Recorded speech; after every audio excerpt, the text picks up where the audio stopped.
नमस्कार. लक्षवेधीमध्ये आपल्या सगळ्यांचं स्वागत. मी प्रसाद काथे. मुंबईमधल्या सर्वात श्रीमंत महानगरपालिकेच्या मार्फत चालवल्या जाणाऱ्या अनेक रुग्णालयांमध्ये गेल्या काही दिवसांपासून सातत्यानं बालक मृत्यूच्या घटना घडतायत. ताज्या घटनाक्रमामध्ये आजच्या दिवशी झालेले बालक मृत्यू हे 4 पर्यंत पोहोचलेत, जे गेल्या 15 दिवसातले आहेत.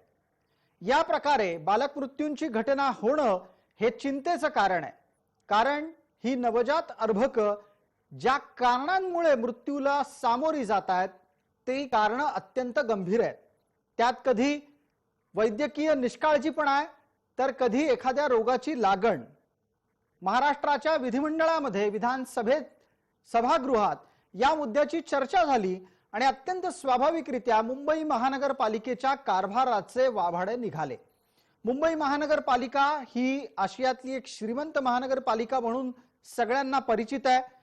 65,000 कोटी रुपयांचं एकत्रित बजेट आणि मोठ्या संख्येने असलेल्या मुदत ठेवी ही सुद्धा याच महानगरपालिकेची ओळख आहे.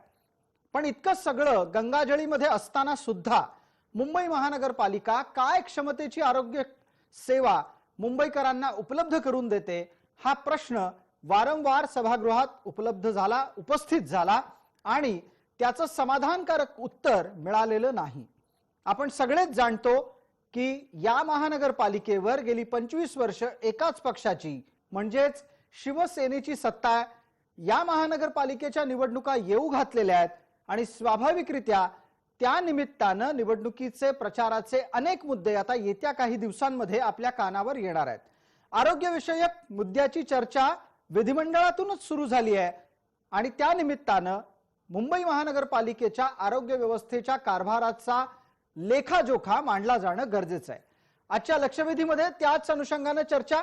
बीएमसीची आरोग्य यंत्रणा कोलमडली आहे.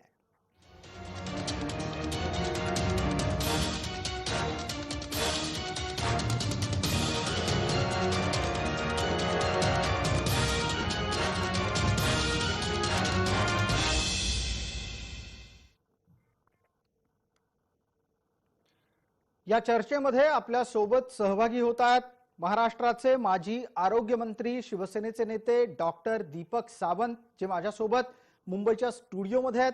आपल्या सोबत गुगल मीटच्या माध्यमातून 2 मान्यवर जोडले गेलेले आहेत. भारतीय जनता पार्टीचे प्रवक्ता प्रतिनिधी गणेश खंडकर, तसंच मनसेचे प्रवक्ता प्रतिनिधी या नात्यानं योगेश चिले.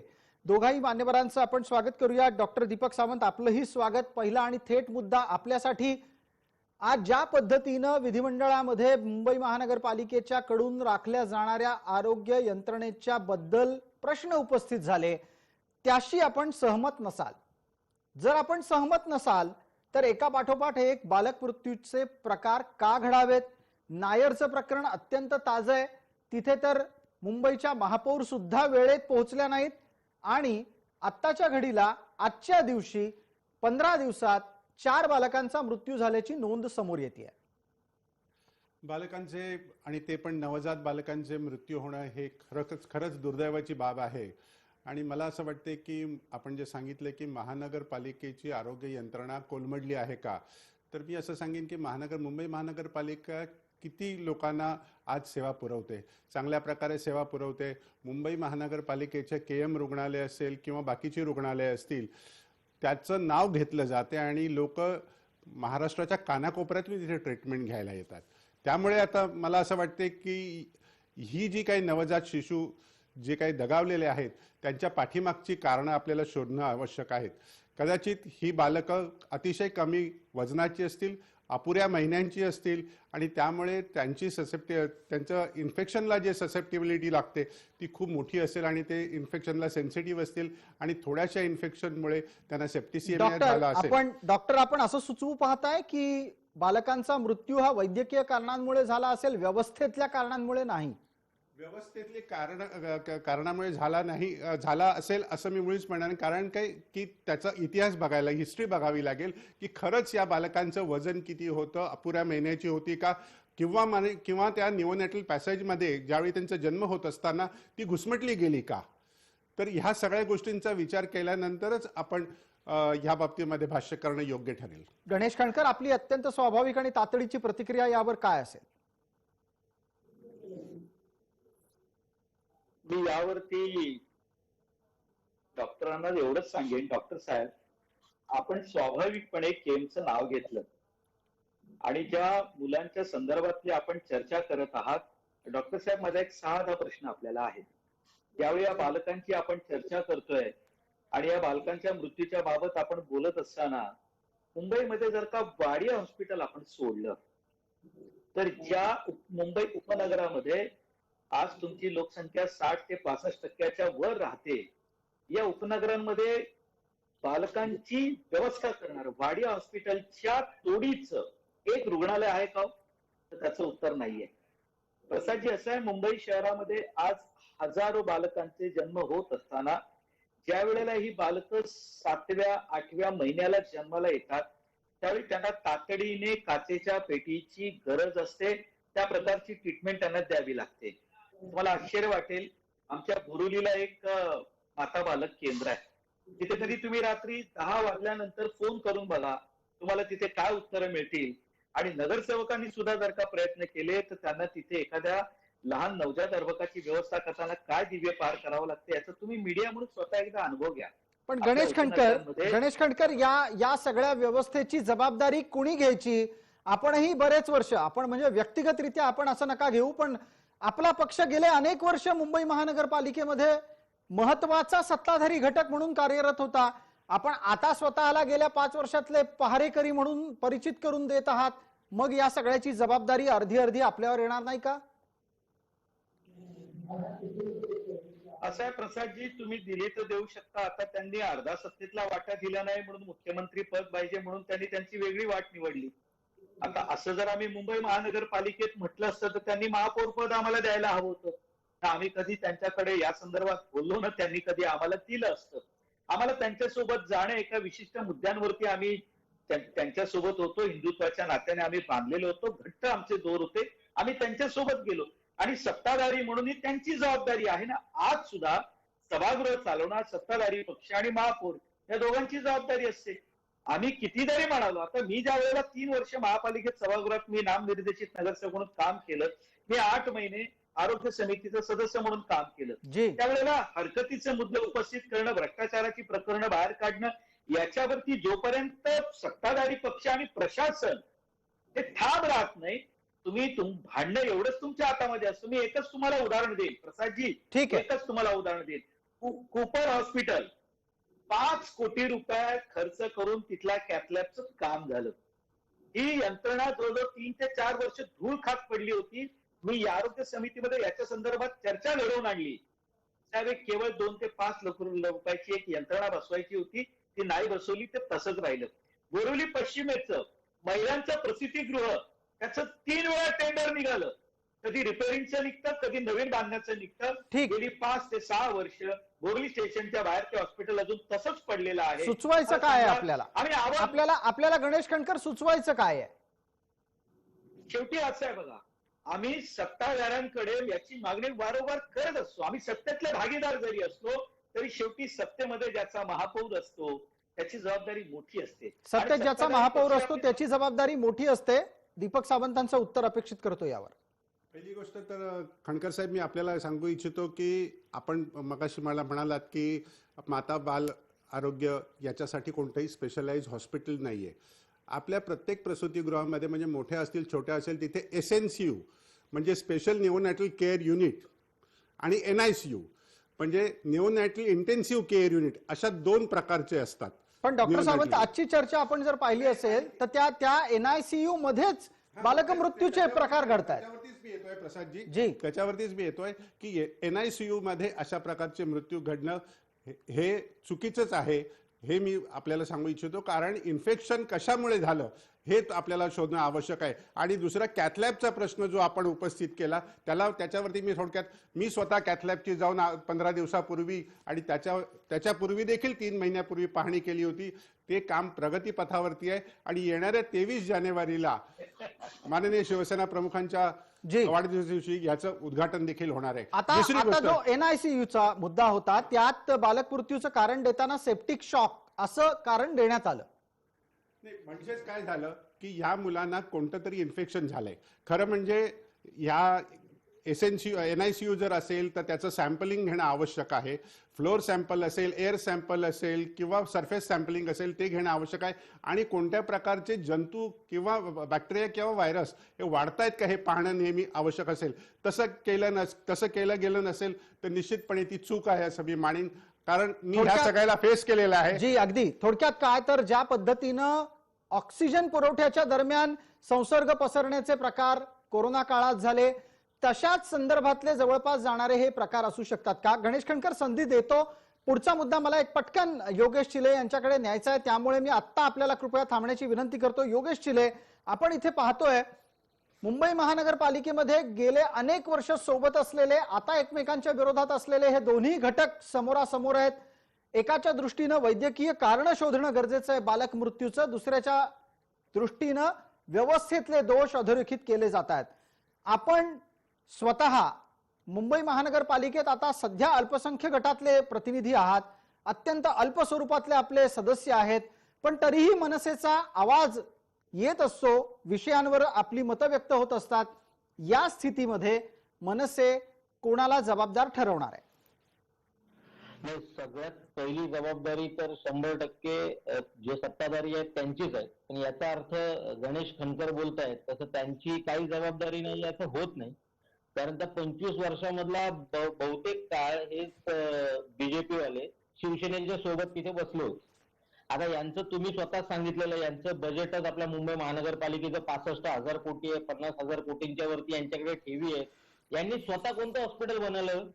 KEM हॉस्पिटल असेल, नायर हॉस्पिटल असेल, मुंबईतलं JJ हॉस्पिटल असेल, सायन हॉस्पिटल असेल, अगदी वाडिया हॉस्पिटल असेल, यातलं एकही हॉस्पिटल यांच्या कालखंडामध्ये झालेलं नाही.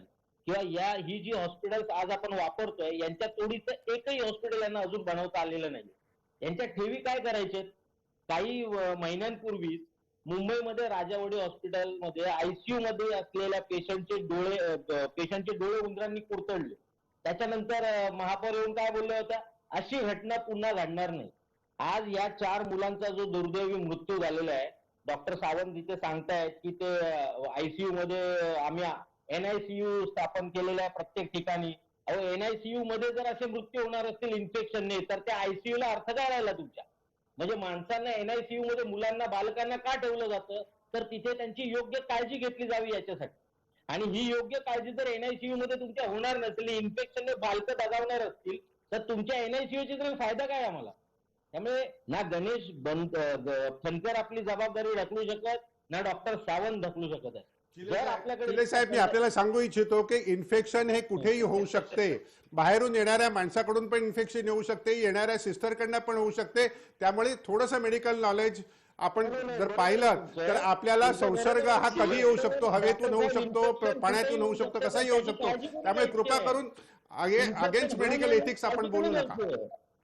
नाही, इन्फेक्शन होऊ नये म्हणून काळजी कोणी घ्यायची? नाही, तेच सांगतोय. नाही, त्याच्यासाठी त्याच्या मागची कारण शोधणं अत्यंत आवश्यक आहे की हे इन्फेक्शन कोणत्या एसीच्या याच्यामधून पण इन्फेक्शन झालेल्याची उदाहरणं आहेत. त्यामुळे कुठलीही गोष्ट ही इन्फेक्शन प्रूफ असेल असं सांगता येणार नाही. तुम्ही इन्फेक्शनचं कारण देऊ कसं शकता? 4 बालकांचा मृत्यू झाला लागोपाठ 4 दिवस.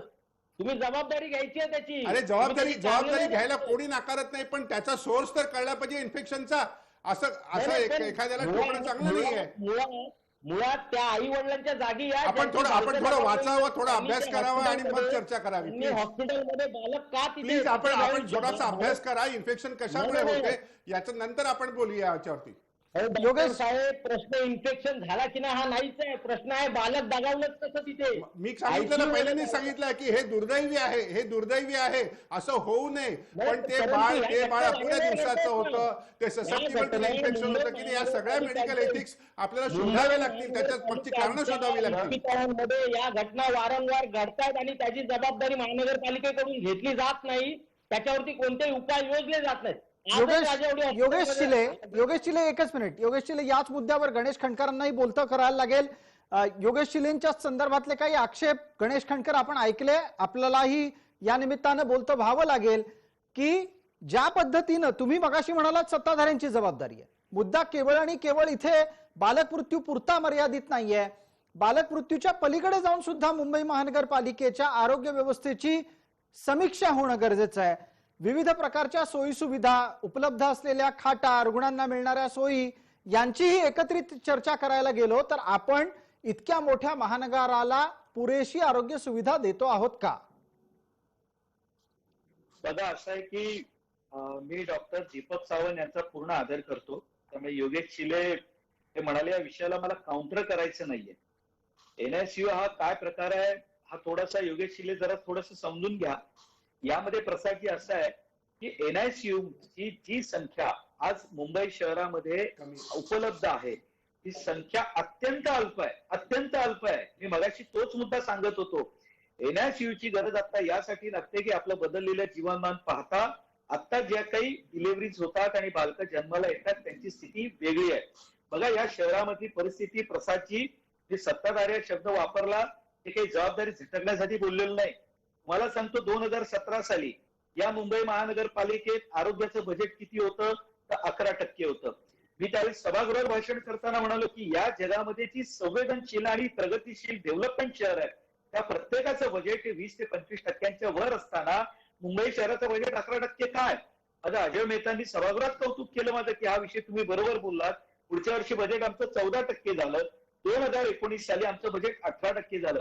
परंतु प्रसादजी, या संपूर्ण बजेटमध्ये त्याला कॅपिटल इन्व्हेस्टमेंट म्हणतो, ऑपरेशन थिएटर्सची आपण डेव्हलपमेंट करणं, नवीन हॉस्पिटल तयार करणं किंवा त्या संदर्भातला जो काही विषय आहे त्यावर किती खर्च करतो प्रसादजी? याचा खर्च केवळ 2 ते 3% वर आज सुद्धा जात नाही. हा बाकीचा सर्व पैसा हा आपण हॉस्पिटलची दुरुस्ती, औषधं आणि तत्सम कारणांवरती खर्च करतो. मग मला आपल्याला या निमित्तानं पुढचा प्रश्न विचारायचा आहे की आपण जर सुविधा तयार करण्याच्याकडे आणि दीर्घकालीन टिकणाऱ्या सुविधा निर्माण करण्याच्यासाठी पैसा खर्च करणार नसू तर मग यंत्रणेची दुरुस्तीवरचं अधिकाधिक असलेलं प्रेम हे टेंडरसाठी असतं का? गणेश खंडकर, मी म्हटलं ना तुम्हाला आता मगाशी डॉक्टर दीपक सावंत तुमचा मान सन्मान ठेवून तुम्ही 23 जानेवारीला ज्याचं उद्घाटन करतायत 2018-19 मध्ये हरकतीचा मुद्दा मी घेतला ना, त्याच्या अगोदर ते 1.5 ते 2 वर्षाचं धूळ खात पडलं होतं. अहो, तुम्ही 5 वर्षाने एखाद्या यंत्रणेमध्ये ज्यामध्ये तुम्ही 5 कोटी रुपये टाकलेले आहात त्याचं तुम्ही निवडणुकीच्या तोंडावर उद्घाटन करणार आहात तर ती मधली 5 वर्ष जो पैसा त्यामध्ये तो आपण वाया घालवलेला आहे त्याची जबाबदारी कोण घेणार? अगदी पैशाचा हिशोब याच्यासाठी गरजेचा आहे कारण हे पैसे माझ्यासारख्या आणि कदाचित इथे असलेल्या प्रत्येकाच्याच सारख्या पगारी माणसाच्या खात्यातून आलेले आहेत, व्यापाऱ्यांच्या व्यापारातून आलेले आहेत. हा घामाचा पैसा आहे. डॉक्टर सावंत, 5 वर्षांपूर्वी घातलेल्या पैशाचं उद्घाटन निवडणुका आल्यानंतर शिवसेनेला करावं असं वाटतंय, ही खेदाची बाब आहे. प्रसादजी, खंडकर साहेबांना मी सांगू इच्छितो की या हॉस्पिटलच्या उद्घाटनाला मी उपस्थित होतो आणि त्यावेळी माझ्या भाषणातून मी सांगितलं होतं की इथे चांगल्या प्रकारचं कॅथलॅब व्हावी कारण उपनगरातल्या लोकांना नानावटीशिवाय दुसरा काही पर्याय नाही, त्यांना केईएमला जावं लागते आणि गरीब माणूस हा केईएमला जातो आणि तिथे ऑपरेशन कॅथलॅबचं एन्जिओग्राफी एन्जिओप्लास्टी करून घेतो. हे एक वेळ. दुसरा मुद्दा मांडला होता की बर्न युनिट इथे पाहिजे कारण उपनगरामध्ये नाहीये. तसंच शिरोडकर हॉस्पिटलमध्ये एनआयसीयू पाहिजे अशा प्रकारचं देखील त्यावेळी सांगितलेलं होतं. आणि मी आपल्याला सांगू इच्छितो की अतिशय विलंब झालेला ही गोष्ट मी मानतो, आपल्याशी मी सहमत आहे संपूर्णपणे की विलंब झालेला आहे.